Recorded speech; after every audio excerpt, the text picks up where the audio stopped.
생생하게 상생하며 YTN 라디오 생생경제. 안녕하세요. YTN 라디오 생생경제 김혜민입니다. 어릴 때 엄마한테 혼나서 울고 있으면 엄마가 꼭 이러죠. 뭘 잘했다고 울어? 엄마는 아신 거죠. 제가 반성해서 우는 게 아니라 무섭고 서럽고 억울해서 운다는 걸요. 조현민 대한항공 전무가 어제 경찰에 출석해서 하루 동안 조사를 받았죠. 어떤 질문이든 답변은 하지 않고 울먹이며 심려를 끼쳐드려 죄송합니다 라는 말만 반복하더라고요. 그래서 저도 이렇게 말하고 싶었습니다. 뭘 잘했다고 이러세요? 라고요. 자식의 거짓 눈물을 알아차리는 엄마처럼 국민들도 사과의 진정성을 알아차린답니다. 2018년 5월 2일이죠. YTN 라디오 생생경제 지금 시작합니다.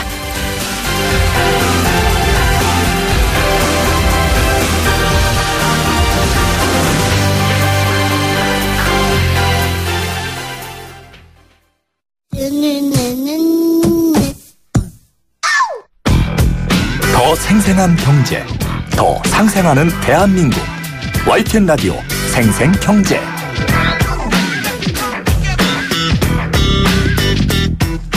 오늘 가장 뜨거운 경제 뉴스를 제일 생생하게 전해드리는 시간입니다. 생생 인터뷰인데요. 삼성에게 오늘은 최악의 날 중 하나로 기록되지 않을까 싶습니다. 악재가 계속 겹쳤습니다.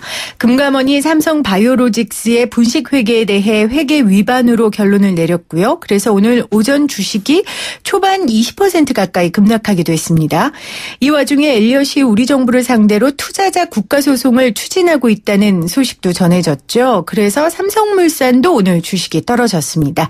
관련 이야기 김연학 교수와 함께 이야기 나눠보죠. 교수님 안녕하세요. 네, 안녕하십니까. 네, 엘리엇이 우리 정부에 투자자 국가소송을 제기하겠다고 했습니다. 기업이 한 국가에 소송을 한다는 건데 ISD라고 하죠. 네, 투자자 국가소송 제도에 대해 쉽고 이해가 잘 되게 설명 부탁드립니다. 네. 외국에 진출한 기업이 어떤 한 국가의 정책 변화에 의해서 손해를 입었다고 생각할 때 그 국가, 즉 정부에다가 손해배상을 청구하는 제도입니다. 원래는 우리나라에서 ISD라고 이야기하는데 원래 ISDS입니다. 네. Investor State Dispute Settlement, 즉 투자가 정부 소송 체결 과정 뭐 이렇게 보시면 되겠고요. 네. 이게 한미 FDA 협정에 포함이 되어 있습니다. 사실은 요게 독소 조항이라 그래가지고 한미 FTA가 체결될 때 진보 진영에서 많이 반대했던 바로 그 조항입니다. 네. 아, 그래서 지금 엘리엇이 한미 FTA 협정도 위반했다 이렇게 주장하는 건가요? 그렇죠. 한미 FTA 협정 위반은 아니고요. 네. 그전에는 이런 조항이 없었는데 한미 FTA에 이런 조항이 버젓이 들어가 있으니 우린 이 조항을 활용해서 소송을 제기하겠다라고 하는 것입니다. 그렇군요. 그러니까 지금 ISD라는 게 외국에 진출한 기업이 정부의 정책 변화 때문에 손해를 입은 경우 소송할 수 있는 것이다. 네, 그렇습니다. 핵심은 정부의 정책 변화와 그리고 손해겠네요. 그렇습니다. 그럼 이제 이 두 개의 이게 부합하느냐가 이제 관건인 것 같은데 제가 일단 엘리엇이 오늘 발표한 그 입장문을 그대로 한번 읽어보겠습니다. 대한민국 전임 정부가 삼성물산과 제일모직 합병에 부당하게 개입하는 과정에서 발생한 손해배상과 관련해 한국 정부를 상대로 협상을 요청했다라고 밝혔거든요. 네. 엘리엇이 삼성물산과 제일모직 합병에 뭐가 그렇게 심사가 뒤틀린 겁니까?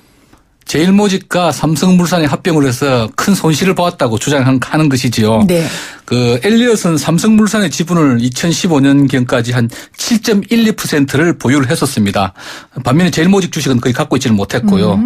그런데 아시다시피 삼성물산과 제일모직이 합병을 했습니다. 당시 합병 비율은 삼성물산 지분 0.3주당 제일모직 한 주, 그러니까 제일모직이 한 3배 가까운 그 가치를 받았죠. 근데, 엘리엇의 경우에는 자기들은 0.35대 1이 아니고 0.95대 1, 즉 양사의 가치는 주당 가치는 비슷하다. 그런데 자신들이 많이 보유하고 있는 삼성물산이 저평가돼서 손실을 봤다. 그렇게 주장하니까 기분이 나쁜 거죠.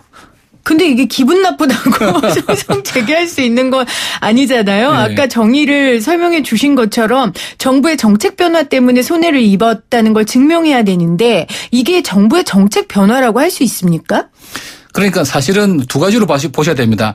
이미 엘리엇은 삼성에 대해서는 소송을 제기했었습니다. 그런데 사실은 기각이 됐죠. 네.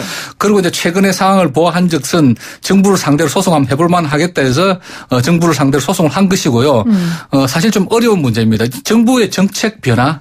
그럼 국민연금이 정부 기관인가 투자가인데 그런 그렇죠. 이슈가 하나 있고요. 근데 또 한편으로는 국민연금 관계자들이 공기업인 국민연금 관계자들이 지금 실형을 받고 있단 말입니다. 네. 부당한 압력을 가해서. 네. 그렇지만 설령 그렇다 하더라도 그것이 정부가 기업에 부당한 개입을 한 반증이 될 수 있느냐 개인적인 범죄 행위 그렇죠. 아니냐 하는 주장이 있을 수 있고요. 과연 손실을 받느냐 손실을 받다는 거 입증하기도 어렵거니와 실제로 네. 손실을 받으면 그걸 얼마냐. 그렇죠. 그것도 왜냐하면 주가라는 거 시시각각으로 바뀌고요. 오히려 이 합병 비율은 마음에 안 들지 몰라도 삼성물산 주주들도 궁극적으로는 이익을 봤다고 또 삼성에서 주장을 하고 있거든요. 네. 그렇기 때문에 ISDS로 간다 하더라도 이 엘리엇이 이길 수 있을까에 대해서는 저는 개인적으로 상당히 의문이 있습니다. 네. 그렇다면 이제 그거는 우리의 입장에서 이야기를 한 건데 엘리엇은 어쨌건 근거로 든 것 중에 하나가 법원이 아까 말씀하신 것처럼 삼성그룹 고유의 임원과 전 복지부 장관 또 전 국민연금 기금 운용본부장에 대해 유죄 선고를 내렸다. 네. 그러니까 죄가 있는 거 아니냐라고 이야기를 하는 거거든요. 네. 그래서 참 우리 입장에서는 이걸 맞다고 하기도 그렇고 아니라고 하기도 그렇고 좀 곤란한 입장은 맞는 것 같아요. 그러니까 엘리엇에서도 법적인 검토를 많이 했죠. 그래서 2015년 당시에 이제 아까 말씀드린 기업 간 기업, 즉 정부가 아니고 삼성에 대해서는 삼성물산에 대해서는 손해배상 청구를 제기를 했다가 네. 패소를 한 그랬잖아요. 바가 있고요. 네. 그다음에 이 정부의 정책 그래서 그 당시에는 이 사람들이 판단할 때 이거 ISDS 해봐야 지겠다로 판단 그 당시에는 안 했었어요. 안 했는데. 그런데 아시다시피 이제 지금 진보 정권이 들어서고 네. 여러 가지 좀 소액주주들 위주의 정책들 상법 개정안 이야기도 있고 하니까 이런 분위기를 틈타서 우리가 소송하면 이번에는 조금 승소 가능성이 네. 있다. 네. 이 카드는 엘리엇이 오랫동안 만지작거리다가 내놓은 것인데 그렇지만 그럼에도 불구하고 아까 말씀드린 대로 이게 명확하게 정부의 잘못이냐라고 인정이 된다면은 저도 선뜻 한편 손을 들어주겠는데 말씀드린 이게 정부 네. 정책의 변화도 아니고 손실 입증도 어렵고 네. 그런 상황에서 엘리엇도 아주 높은 가능성이 있다고 보지는 않고 뭔가 계속 문제 제기를 해서 자기들 주장하는 다른 것들을 얻으려고 하는 수작이 네. 아닌가 생각이 됩니다. 그 다른 수작이라고 표현하신 분은 조금 이따 제가 여쭤보고요. 네. 이제 궁금한 게 생겼어요, 교수님. 그러면 이게 어찌됐건 전 정권에서 일어난 거잖아요. 그러면 네. 이번 정권에서 이렇게 할 수는 있나요? 그거 우리가 한 거 아니야. 우리 정권에서 한 거 아니야. 근데 왜 우리한테 그래? 이렇게 얘기 못 하나요? 그러니까요. 정책의 변화라고 하면은 사실은 지금 정부는 무관한 사안이거든요. 네네. 그렇기 때문에 그걸 주장할 수 있는 근거가 없고 그래서 우리 정부는 여기에 대해서 제가 볼 때 너무 지나치게 이게 반응을 보일 필요 없고 차라리 무시하는 네. 그런 입장을 취하는 것이 좋지 않겠나. 그리고 아까 홍완선 씨나 문영표 장관의 경우에도 네. 작년에 유죄 취지로 지금 유죄 선고를 받고 실형을 살고 있지만 그건 1심이었어요. 그래서 이분들이 또 항소를 했고 네. 고등법원 대법원 갈 때 앞으로 몇 년이 더 걸립니다. 그래서 이분들이 최종적으로 유죄 판결을 받았을 때 국민연금에서 국민연금이 이제 좀 그렇게 했다고 주장할 수 있지만 그다음부터 진짜 문제 시작인 거 약간 말씀드린 대로 손실 입증해야 되고 손실액이 얼마냐 입증해야 되고 그렇기 때문에 아직 갈 길은 멀고요. 여기 보면 역대 엘리엇의 경우도 이렇게 인내심이 긴 그런 회사는 아닙니다. 단기간에 치고 빠지고 이런 스타일이기 때문에 이건 뭔가 다른 목적을 노리고 네. 한 소송이 아닌가 생각이 됩니다. 그렇다면 그 다른 목적 뭡니까? 다른 목적은 삼성물산에 대해서 삼성그룹에 대해서 오늘 또 삼성바이오로직스 문제가 나왔지만 다시 한번 소를 제기할 때 유리한 고지에 선점한다든지 혹은 지금 현대랑 이렇게 좀 현대자동차 그룹이랑 좀 나름대로의 그 갈등이 있는데 네. 그 갈등 국면에서 조금 유리한 고지를 확보하기 위한 수순이 아닌가 그런 생각도 좀 듭니다. 그래서 이제 일각에서는 엘리엇이 원하는 건 합의금이 아니고 결국 현대차 그룹 압박용이다. 이렇게 네. 얘기하고 있는데 좀 구체적으로 이 현대차 그룹 압박용이라는 거에 대해 설명을 좀 해 주신다면요. 지금 엘리엇이 현대차 그룹에 요구하고 있는 것은 4가지입니다. 네. 첫째는 지주회사로 전환해라. 모비스를 지주회사로 만들어라 라고 하는 것이고 둘째는 현재와 미래의 자사주 전부를 소각하여라. 주주 가치가 오를 수 있게. 네. 셋째는 지금 한 배당률이 28% 정도 되는데 이걸 40% 내지 50% 정도 올려라. 그리고 마지막 네 번째는 사회이사 글로벌 스탠다드에 맞게 글로벌 감각이 있는 사회이사 할 세 분 정도를 추가 영입해라. 자기를 네. 추천한 사람을. 네. 그렇게 요구를 하고 있고요. 첫 번째는 사실 현대차 그룹이 받아들이기 굉장히 어려운 사안입니다. 그렇죠. 왜냐하면 이 모비스가 지주회사가 되면 두 가지 문제가 생기는데요. 첫째는 지금 현대 금융 계열사가 있습니다. 그 현대 캐피탈하고 현대 카드가 있는데요. 네.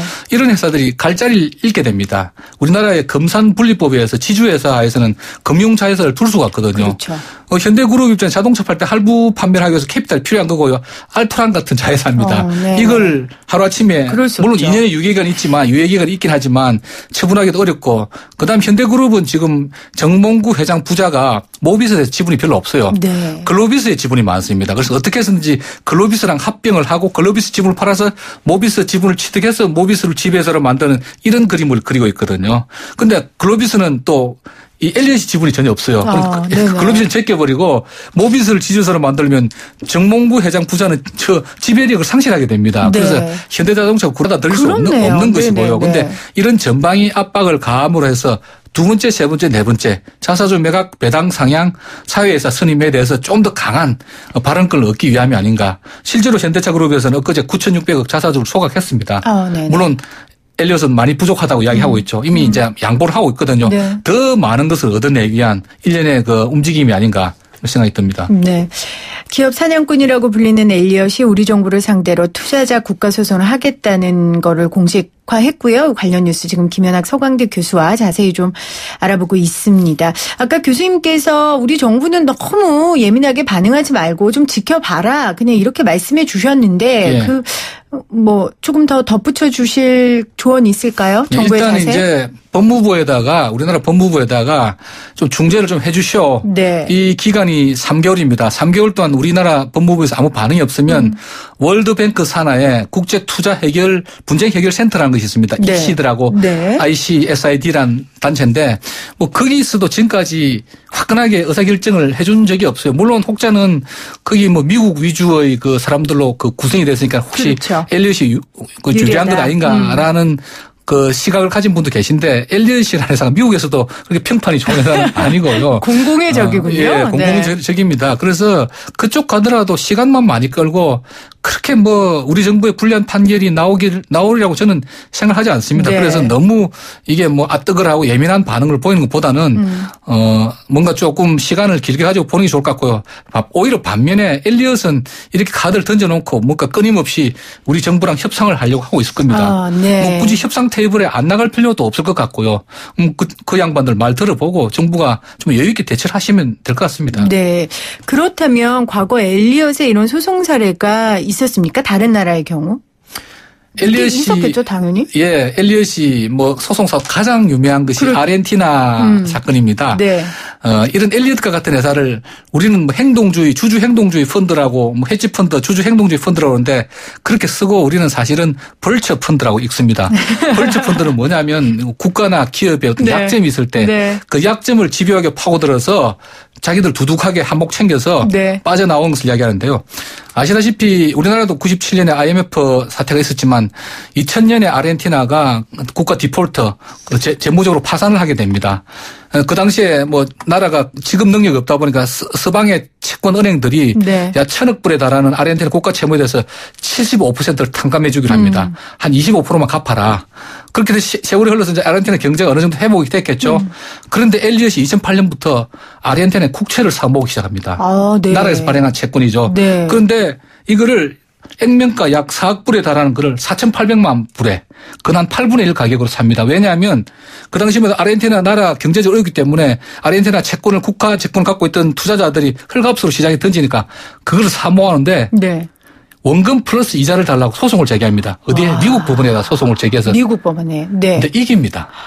그래서 13억 3천만 불, 4,800만 불을 투자해서 30배에 달하는 13억 3천만 불을 회수를 했고요.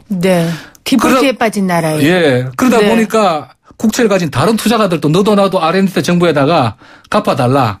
그러니까 아르헨티나 친구 입장에서 굉장히 당혹스러운 입장이 됐겠죠. 그래서 아르헨티나에서는 이 엘리엇 펀드가 아주 공적입니다. 악마 같은 존재입니다. 아, 정말 그 디폴트에 빠진 나라한테 어떻게 그렇게 합니까? 그 국민들이 얼마나 힘들게 어렵게 살아가는 거 뻔히 알 텐데.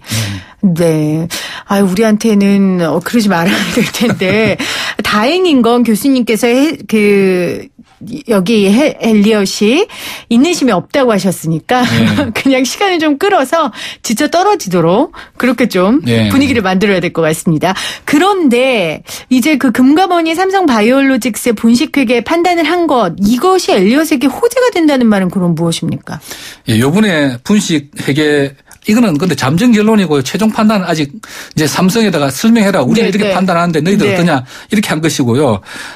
삼성 바이오로직스란 회사가 삼성물산의 자회사입니다. 근데 엄밀히 말하면 합병하기 전에 제일모직의 자회사였습니다. 삼성물산이 아니고 제일모직 자회사인데 이 바이오로직스의 또 자회사가 삼성 바이오에피스란 회사가 있습니다. 좀 일이 좀 복잡한데 이 바이오에피스라는 회사는 삼성 바이오로직스하고 미국의 바이오젠이라는 회사의 합작 회사인데 원래는 삼성이 85%를 지분을 가지고 있었는데 이 바이오젠이라는 회사가 콜 옵션을 가지고 있는 게 50% 마이너스 한 주까지 자기들 삼성으로부터 주식을 추가 취득할 수 있는 그런 권리를 갖게 됩니다. 그럼 어떤 일이 생기냐면 만일에 그렇게 해서 바이오젠이 이 회사 주식을 취득하게 되면 삼성은 85% 갖고 있을 때는 삼성의 종속회사 즉 자회사인데 이제 관계회사로 지위가 변화하게 되고요. 종속회사의 경우에는 처음에 초기 투자액만큼 자산 가치를 평가하는데 관계회사가 되면 시가로 평가가 가능하게 됩니다. 그래서 장부로는 이 회사가 삼성 바이오에피스라는 회사가 장부가액은 3천억인데 시가는 4조 8천억으로 계산이 됐습니다. 그래서 4조 5천억의 차익을 장부로 챙겨가지고 마침 합병할 때 2015년에 그렇게 장부상을 계산하니까 갑자기 회사 가치가 4조 5천억 이상 뛴 거죠. 그러니까 이 회사가 적자난 회사가 흑자로 되고 그러면서 그 모회사인 바이오로직스 그 모회사인 제일모직의 기업 가치가 뻥튀기가 되게 됩니다. 그래서 아까 말씀드린 0.35대 1이라는 합병 비율이 그래서 나온 거거든요. 그렇군요. 만일에 이 회사가 평가를 이렇게 뻥튀기 안 하고 그냥 3천억 평가됐다면 합병 비율이 0.35대 1로 나올 수가 없었죠. 그러니까 자. 엘리엇이 그 점을 노리게 되겠죠. 야, 봐라. 우리가 지금까지 주장한 합병 비율 잘못됐는데 요번에 한국의 금감원 조사에서도 니네들이 제일모직의 자회사인 바이오로직스의 또 자회사의 가치를 뻥튀기 해서 합병 비율을 조작하지 않았느냐라고 주장할 근거가 상당히 커지게 되는 거죠. 다만 사례를 만들어줬네요. 사례를 만들어준 거죠. 다만 이거는 금감원의 잠정 결론이고 또 이 삼성물산에 그 관련 회계법인인 안진회계법인들에서는 적법한 절차에 회계 절차에 이르렀다고 주장을 하고 있고 삼성도 그렇게 주장하고 있기 때문에 요거는 최종적으로 또 서로 뭐랄까요 조정하는 그런 시간이 있고 저도 기업에서 CF를 해봤지만 사실은 회계 기준이라는 건 상당히 좀 융통성이 있습니다. 그래서 어느 기준이라는 게 절대적으로 맞느냐라고 하는 거는 자의적이죠. 좀 절대적인 판단을 하는 것이 사실 쉽지는 않습니다. 그래서 최종 결론은 조금 두고 봐야 할 것 같습니다. 교수님 지금 자회사 설명하시고 말씀하시면서 복잡하다고 하셨는데 결국 삼성이 체질 개선을 해야 돼요. 이렇게 복잡하게 하지 말고요. 저 사실 설명드리면서 한 90%만 알아들었어요. 방송이라서 90%라고 한 건데요. 저 같은 사람도 잘 알아들을 수 있게 좀 투명하고 단순하게 기업을 좀 꾸려가는 게 제일 중요하지 않겠습니까? 그렇습니다. 쉽게 얘기해서 자회사 자산 말씀드렸는데 합병할 때 제일모직 쪽에 이재용 부회장이라는 삼성가 지분이 많고 막상 삼성물산 쪽에는 삼성가 대주주 지분이 별로 없었어요. 그러니까 제일모직 쪽의 자산 가치를 평가를 뻥튀기를 하다 보니 그 자회사에 대해서 무리하게 분식 회계를 하게 됐다. 그런 이야기입니다. 오늘 쉽고 재미있게 설명해 주신 김연학 교수님 감사드리고요. 또 다음번에 인터뷰 요청 드릴게요. 고맙습니다. 네, 감사합니다.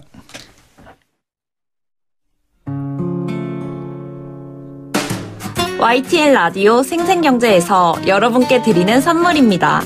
밀리의 서재에서 전자책을 자유롭게 읽을 수 있는 3개월 무료 이용권을, 한국경제신문에서 다양한 경제서적을, 나도 읽고 싶다.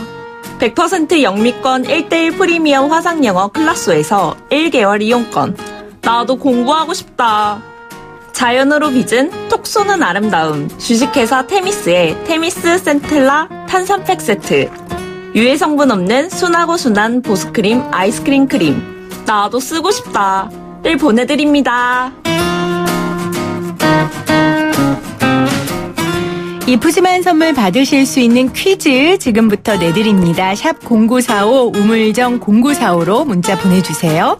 오늘 방금 제가 말씀드렸듯이 미국 헤지펀드 엘리엇이 삼성물산과 제일모직 합병 과정에 불만을 제기하면서 정부를 상대로 이 소송을 추진하겠다고 나섰습니다. 이 소송은 해외 투자자가 상대국의 제도로 피해를 봤을 때 소송을 통해 손해배상을 받는 제도인데요. 종종 해외 펀드의 국내 경영 개입 허용이라는 부작용을 낳기도 했습니다. 이 소송은 무엇일까요? 1번 IOC, 2번 ISD, 1번 IOC, 2번 ISD입니다. 정답 아시는 분 샵 0945, 샵 0945로 문자 보내주세요.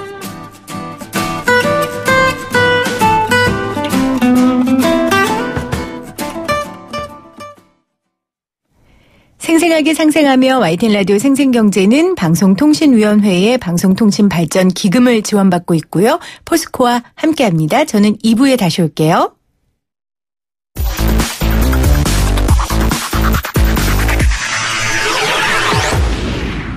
생생하게 상생하며 YTN 라디오 생생경제.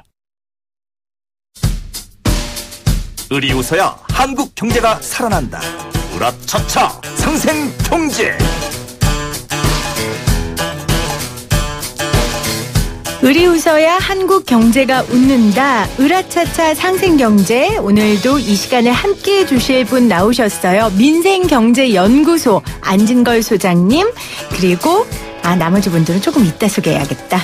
안녕하세요, 소장님. 네, 안녕하십니까. 네, 소속과 직함이 바뀌셨어요. 예, 그동안 이제 참여연대에서 한 20년 네. 가까이 일했는데요. 네. 우리 생생경제 프로그램 맞게 아예 민생경제 이슈만 특화해서 하려고. 저희 때문에 창업하신 예, 거예요? 참여연대 사직하고. 네. 민간 독립연구소, 민생경제연구소, 교육비, 주거비, 의료비, 통신비 걱정 없는 세상을 만들자. 잠깐만. 중소상공인 교육비, 의료비, 주거비, 통신비 걱정 없는 세상. 이자비? 예, 이자비까지. 진짜 걱정할 게 없네요. 이거 다 그래서 네. 중소상공인, 청년, 서민, 중산층도 행복한 네. 세상을 만들자. 네. 이런 모토로 만들었습니다. 민생경제연구소 여러분들 많이 사랑해 주시고요. 우리 안진걸 소장님이 이제 대표로 이곳에서 어떤 역할을 하시는지 많이 기대해 주시길 부탁드립니다. 예, 근데 고맙습니다. 오늘 짝꿍 정범균 씨 어디 갔어요?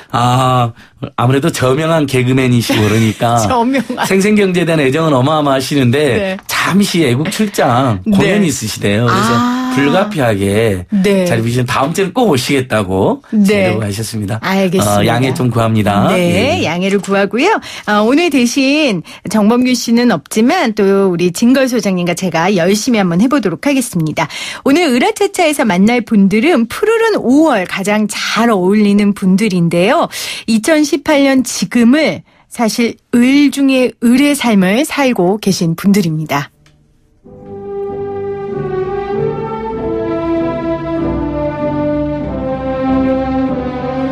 만물이 푸른 봄철이라는 이 청춘의 시간을 보내고 있는 청년들인데요. 그런데 봄을 즐길 수 없는 냉혹한 현실 속에서 살고 있다는 게 참 슬픈 일입니다. 오늘 으라차차의 주인공 대한민국 청춘들, 청년들 모시도록 하겠습니다. 민달팽이 유니온 이한솔 사무처장, 청춘 대표 강민경 씨 나오셨어요. 안녕하세요. 안녕하세요. 아유. 네. 와, 어서 오십시오. 네. 푸른 기운이 막 퐁퐁 솟는 것 같아요. 예. 그쵸? 봄에 가장 어울리는 분들입니다. 그래요. 오늘 비가 내리고 나서 녹음이 더 짙어졌던데요. 오늘 나온 이 두 분 같았습니다. 먼저 우리 청취자분들에게 소개를 좀 부탁드릴까요? 우리 민달팽이 유니온 이한솔 사무처장님. 네, 안녕하세요. 저는 그 청년들이 직접 주거 문제를 해결하고자 모인 민달팽이 유니온에서 활동하고 있는 이한솔이라고 합니다. 네. 우리 청춘 대표 강민경 씨. 네, 안녕하세요. 저 강민경입니다. 28살이고 청년 대표로 나오게 됐습니다. 네. 지금 직업은 취준생입니다. 네, 요즘 청년들 중에 가장 많은 직업이라는 취준생. 네, 오늘 청년 취준생 그리고 지금 몇 년째 월세로 계속 혼자서 살고 있는 우리 강민경 대표님께서 나오셨습니다. 안진걸 위원장님, 오늘 예. 우리 으라차차에서 이 시대의 의로볼 이 청년들이 이야기 나누려고 하는데 사실 청년들 문제가 한두 개가 아니에요. 맞습니다. 지금 민달팽 유니온 하니까 저도 민달팽 유니온에 지금 한 달에 10,000원씩 후원해 하고 있는데요. 네. 사람들이 제가 여기 후원한다 그러면 제가 어디 가서 NGO 이야기할 때 꼭 이야기하면 생물 보호 단체냐고 물어봐요. 집이 없는 생물들을 도와주는 거냐? 민달팽이 도와주는 거냐? 예, 달팽이. 그래서 네. 제가 생물도 도와주고 동물권 운동도 해야겠지만 먼저 우리 청년들부터 챙겨야겠다. 맞아요. 집 없는 청년들, 집 없는 청춘들의 이야기다. 이렇게 맞습니다. 이야기하면 많이들 웃으면서도 가슴 아프게 생각하는 거예요. 그래서 제가 도입부에 말한 교육비, 주거비, 의료비, 통신비, 이자비에 가장 많이 시달리고 있는 게 우리 청춘 계층들입니다. 맞습니다. 왜냐하면 경제적으로 수입이 그만큼 많지 않으니까요. 수입은 없는데 교육, 주거, 의료, 통신은 똑같이 나가거든요. 그렇죠. 맞습니다. 그래서 오늘 이제 이 청년들에게 가장 경제적 부담을 주는 이 보금자리에 대한 이야기를 좀 하려고 합니다. 지금 우리 소장님께서 민달팽이 유니온에 대해 짧게 설명해 주셨는데 우리 이한솔 사무처장님이 구체적으로 어떤 단체인지 설명해 주실래요? 네, 청년층 주로 이제 청년층의 중심인 세입자들이 이제 주거 문제를 겪고 있고 그 문제들을 직접 해결하고자 이제 모인 단체이고요. 그래서 대표적으로는 이제 주거권 관련된 제도들을 개선하는 활동과 당사자의 목소리를 모아서 전달하는 역할, 그리고 더불어서 이제 세입자로서 권리 문제들을 겪고 있는 걸 상담하고 대응해 주는 것까지를 같이 하고 있고, 이 활동 차원에서 조금 새로운 모델들을 개발해 보자 해서 달팽이 집이라고 하는 주택협동조합 주택을 이제 직접 운영을 하고 있는 것까지를 하고 있습니다. 네, 청년들의 주거 문제를 우리 청년들이 한번 해결해 보자, 머리를 맞대고 연구해 보자. 그래서 만든 단체인데 우리 민경 씨 이런 단체가 있는지 알았어요? 네, 이름은 알고 있었어요? 네. 아마 본인이 이런 주거 문제 때문에 굉장히 고민을 많이 하셨기 때문에 이런 단체들도 관심 갖고 보셨을 것 같은데 언제부터 서울에서 이렇게 혼자 살았어요? 저는 20살 때부터 혼자 살았습니다. 네, 20살 때부터. 네네. 그러면 지금까지 이사는 몇 번 다녔어요? 2번 다녔고 지금이 3번째 집입니다. 3번째 집. 그러면 이사를 다니게 되는 이유는요? 아무래도 돈 때문인 것 같아요. 제가 이렇게 이사를 다니면서 제일 힘들었던 게,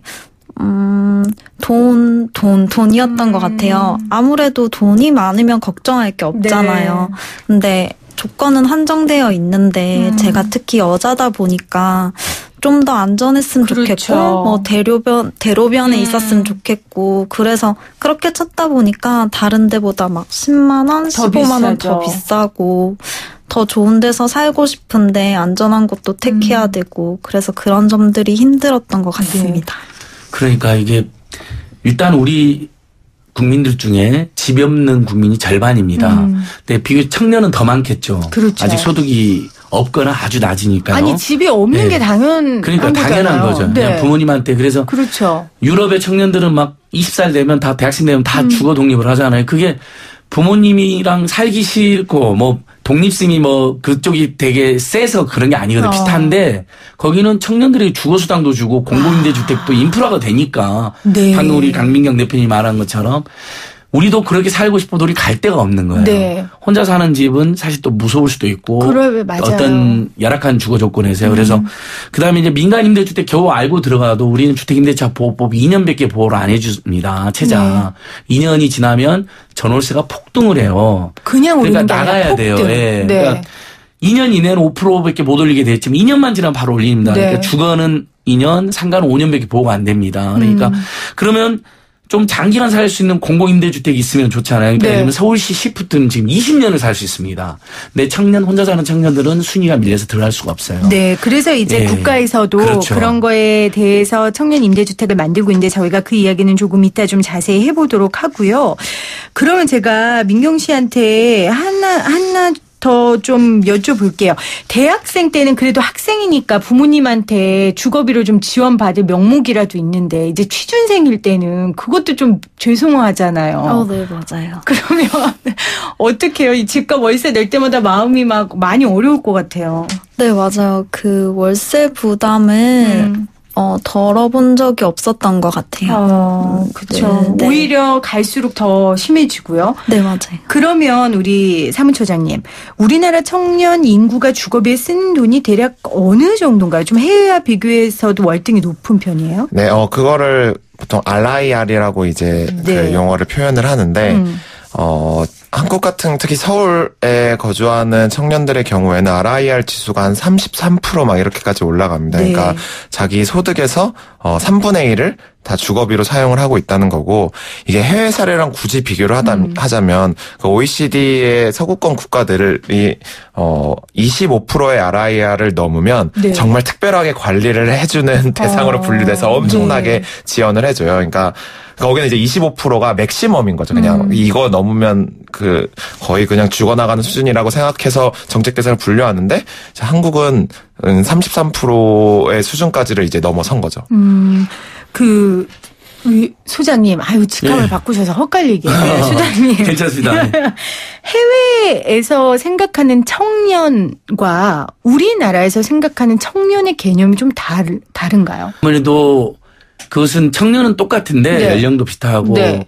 다만 해외에서는 대부분 자립을 하죠. 네. 대학까지 무상교육을 시켜주거나 보장해주거나 그다음에 어쨌든 입대가 되면 청년수당 같은 걸 줘가지고 자립할 수 있는 조건을 만들어주고 네. 그래서 부모님이랑 살지 본인이 독립이 살지는 선택의 상이라며 우리는 부모님이랑 같이 살 수밖에 없는 그런 구조를 의존할 수밖에 없는 구조를 만드는 거죠. 등록금만 1,000만 원, 1년 교육비만 2,000만 원 정도가 들고요. 그래서 4년제 대학을 다니면 한 1억 안팎 교육비가 듭니다. 통계상으로 실제로. 그다음에 설령 대학을 안 간다 해서 바로 사회로 진출하면 방금 말씀하신 그 주거비 주스 월 네. 소득에서 뭐 30~40% 되고 네. 실제 월세가 어느 정도 되는지 서울시 내에서도 우리 민달비윤이라든지 뭐 서울시가 조사해본 자료 보면요. 신촌 일대만 해도 평균 55만 원 안팎입니다. 네, 월세가요. 원룸 같은 데 들어가려고 해도. 네. 좀 저렴한 신림동 서울대 입구 쪽 그쪽에 해도 거기도 30만 원 안팎이고요.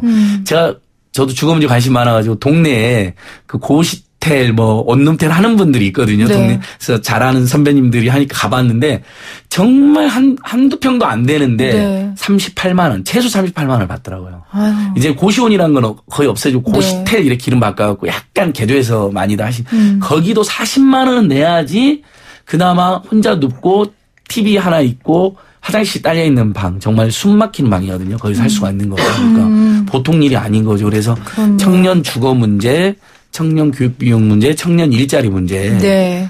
지금 최저임금 뭐 많이 올랐다고 일부에서 뭐 부작용이 있다고 하지만 그래봐야 157만 원입니다. 이 157만 원에서 월세 받고 50만 원 내면 그다음에 교육비, 의료비, 통신비, 이자비 다 대학 졸업할 때 빚을 1,000만 원 안팎씩 또 지고 졸업을 하거든요. 네, 네. 학자금 때문에. 네.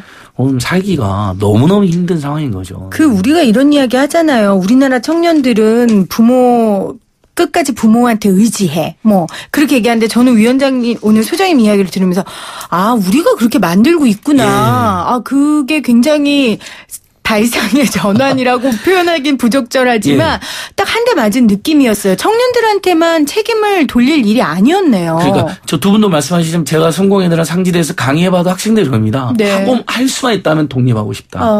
근데 독립을 할 수 있는 인프라가 전혀 되어 있지 않다. 혼자 사는 게 너무 깝깝하고 무섭고 특히 비용 네. 문제가 너무 심각하다. 네. 결국은 이제 이런 문제들이 청년 실업률이 저는 근본 원인일 것 같아요. 우리 민경 씨도 지금 직업이 취준생이신데 진짜 실제 그렇게 취업하는 친구들이 별로 없어요. 네, 많이 없는 것 같아요. 이게 휴학을 안 하고 바로 졸업해서 취업했다. 이 정도는 거의 손꼽을 정도고, 그런 친구들도 대부분은 거의 공대를 나왔다던가. 기술이 있다던가. 네네네. 저같이 문과대를 나와서 그런 경우는 거의 찾아볼 수 없었던 것 같아요. 그렇군요. 그래서 이제 정부에서 이런 청년 실업률 해결은 사실 이렇게 한 번에 확 해결할 수 있는 게 아니니까 이 주거 문제라도 좀 해결해보자 해서 청년 임대 주택을 건설하겠다고 했단 말이에요. 그런데 이게 주민들 반대에 부딪히고 있어요. 우리 사무처장님. 네. 좀 자세히 얘기해 주시겠어요? 어느 네. 지역에서 네. 어떤 마찰이 생기고 있는지요? 임대주택을 둘러싼 갈등은 제가 민달팽이원 2011년 처음 시작했을 때부터 계속 있었는데, 네.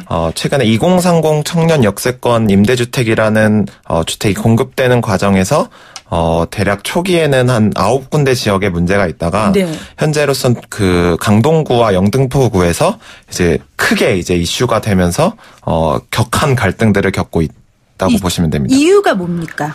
사실 이유는 명확하게 그 역세권의 는 되게 알짜배기 땅인데 그 근처에 있는 주민분들께서 거기에 좋은 시설이 들어오면 아파트로 이제 돈 장사를 할 수 있는데 그게 아니라 임대주택이 들어오니까 반대를 한다고 보시면 됩니다.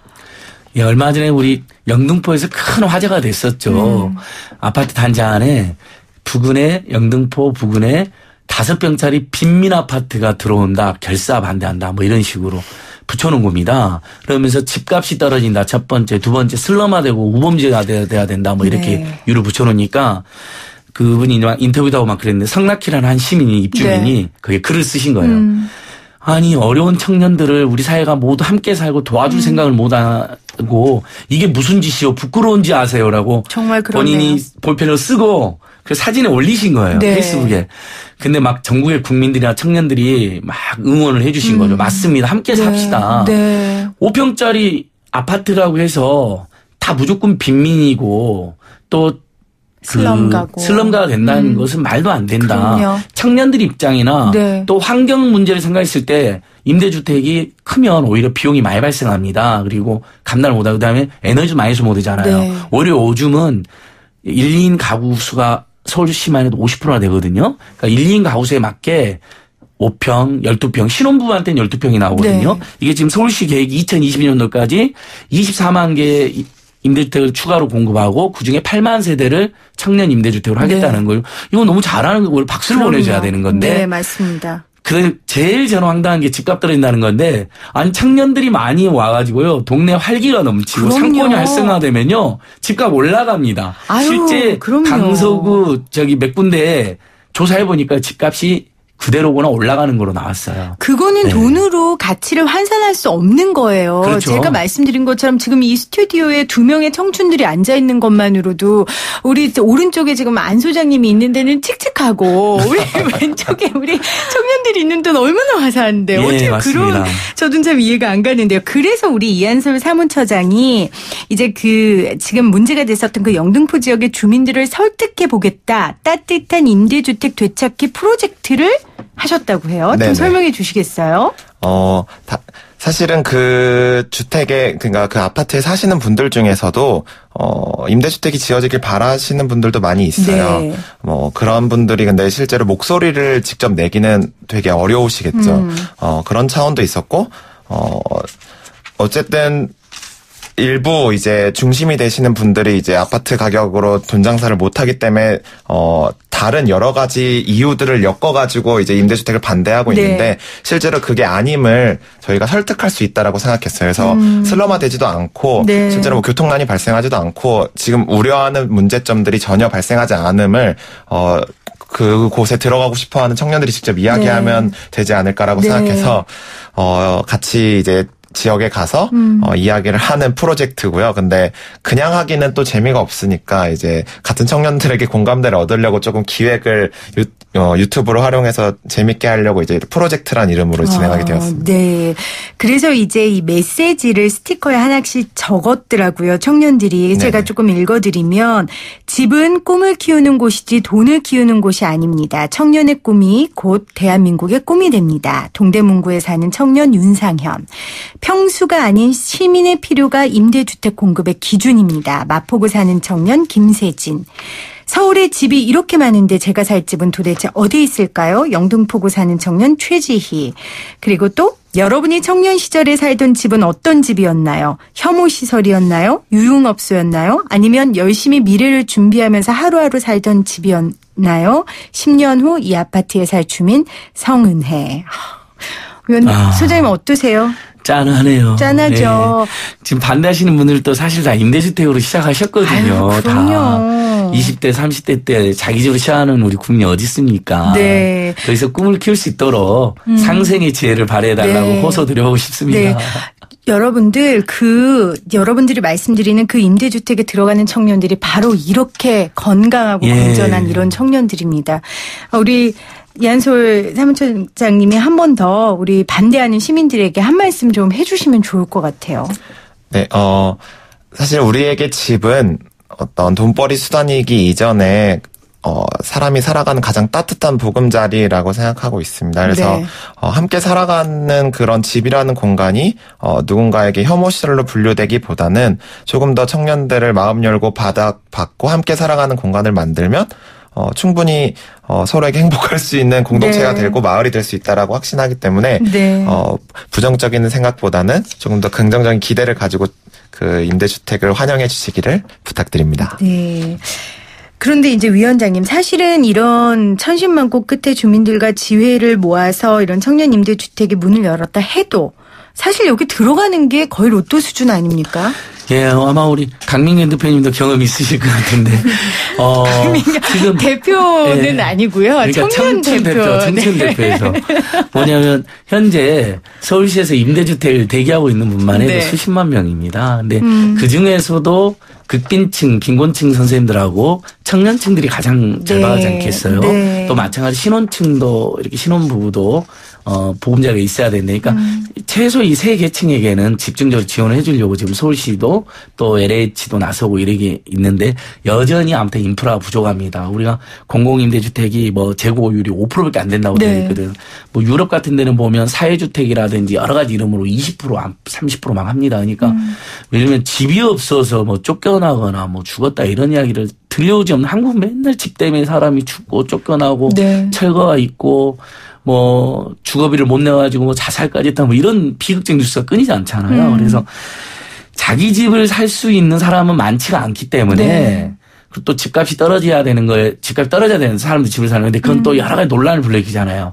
그렇다면 그런 조건이 가장 확실한 대책은 뭐냐면 유휴지나 그다음에 공유지 또는 아주 낡은 그런 다세대나 다가구를 파는 분들이 있어요. 네. 그러면 정부나 공공섹터에서 이것을 지자체랑 다 힘을 합쳐가지고 구입하거나 임대해가지고 이렇게 갖고 가지고 새로 짓거나 아니면 리모델링 해가지고 청년임대주택 계속 내놓으면 되거든요. 그러면 그렇죠. 집값도 안정되고 100만 원, 200만 원 벌어가지고 5, 60만 원 임대료로 나가면요. 내수도 침체됩니다. 그렇죠. 다른 데 돈을 못 우리 돈 벌면 제일 먼저 써야 되는 게 교육비, 주거비, 의료비잖아요. 그러니까 주거비 부담이 줄어들면 통신 부담이 줄어들면 다른 소비가 늘어나게 되어 있습니다. 이게 경제를 살리는 이게 생생경제입니다. 맞습니다. 네. 민경 씨 맞아요? 네, 맞습니다. 네. 주거비만 조금 줄면 화장품도 하나 더 살 것 같고. 네, 옷도 하나 더 살 것 같고. 데이트할 때 조금 좋은 데 가서 커피도 마실 것 같고. 사실 청년들의 이런 이 청년들이 꿈꾸는 이 소망이 당연한 건데요. 일상이 돼야 되는데 참 안타깝습니다. 우리 사무처장님. 네. 민달팽이 유니온 쪽으로 이런 주거 문제 관련해서 상담하는 분들 굉장히 많으실 것 같은데. 네네. 어떤 상담이 제일 많아요? 상담이 가장 많은 사례들을 질문해 주셨는데 뭐 가장 많은 상담 사례는 실제로 집을 구해본 적이 없고 아무 정보가 없어서 어떻게 구해야 되는지에 대한 상담이 제일 많습니다. 이게 학교 교육 과정에서 집 어떻게 구하는지 배워본 사람은 없잖아요. 근데 실제로 집을 구하려면 되게 많은 요소들이 고려되어야 하고 예방적 그 권리 찾기라고 저희가 표현을 하는데 미리 계약서만 잘 짜놔도 실제로 많은 권리들을 보장받을 수가 있어요. 근데 그런 정보가 전혀 없기 때문에 많은 분들이 찾아서 여쭤보고 이제 물어봐 주시고 그다음에 저희가 대답을 드리고 있죠. 그러니까 소장님 이런 건 것 같아요. 지금 우리 사무처장님이 말씀하신 것처럼 그걸 모르는 이유가 표준화가 안 돼 있고 임대하시는 분들 기준에 따라 다 다르고 그러니까 청년 임대주택 같은 게 딱 있으면 얼마나 좋아요. 그러니까 표준 계약서를 권고하는데 안 지키는 데도 있으니까 방금 우리 이한솔 사무처장님 이야기하신 예방적 권리 찾기에 가장 대표적인 게 주택임대차 보호법을 우리 국민들이나 학생들한테 너무 안 알려줘가지고 전입신고는 확정일자를 안 받아가지고 건물이 경매로 넘어가서 월세나 전세 보증금을 날리는 경우도 있고요. 그러니까 그런 것들 있잖아요. 그다음에 주거와 관련된 상담해 주는 곳이 많지가 않았습니다. 근데 이제 서울시도 그렇고 정부에서도 주거복지 상담센터 이제 막 생기고 있어요. 그런 역할을 우리 민달팽이 유니온이나 전국 세입자 같은 주거단체들이 보조해서 또는 대안으로 하고 있는 것이고 그러니까 지자체나 정부가 그런 상담센터는 정보를 주고 저렴한 임대주택이나 공공 분야에서 어떤 물량을 최대한 확보하면서 연결해 주는 역할도 하되 민달팽이 유니온이나 전국 세입자협회 같은 세입자 단체들 청년 주거단체들이 또 활성화될 수 있도록 시민들이 많이 응원해 주시는 이런 이중에 그런 정책이 필요한 것 같습니다.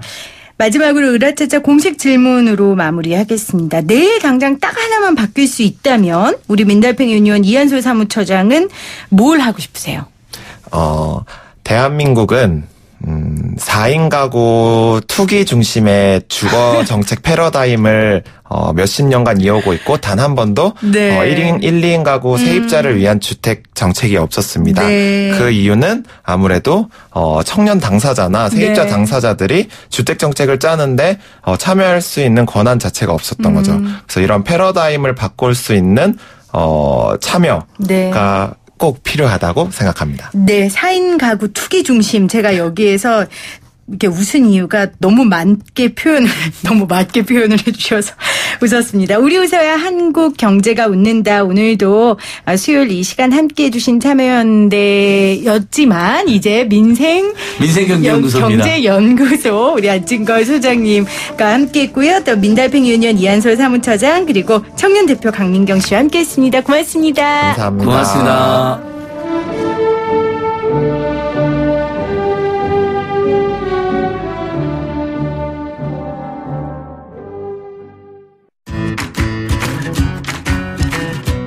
파리오이님 2번입니다. 처음 들었는데 참 유익한 방송 같아요. 자주 들을게요 하셨네요. 3971님 정답 2번. 방송 듣다 보면 경제학자가 되는 기분입니다. 오프닝 멘트 너무 좋아서 메시지 남겨봅니다. 수고하시고 좋은 소식 많이 알려주세요. 이렇게 해주셨는데요. 네. 아유 시간이 없어서 제 말이 막 꼬이네요. 저는 내일 다시 생생하게 돌아오도록 하겠습니다. 여러분 지금까지 김혜민이었고요. 내일 올게요.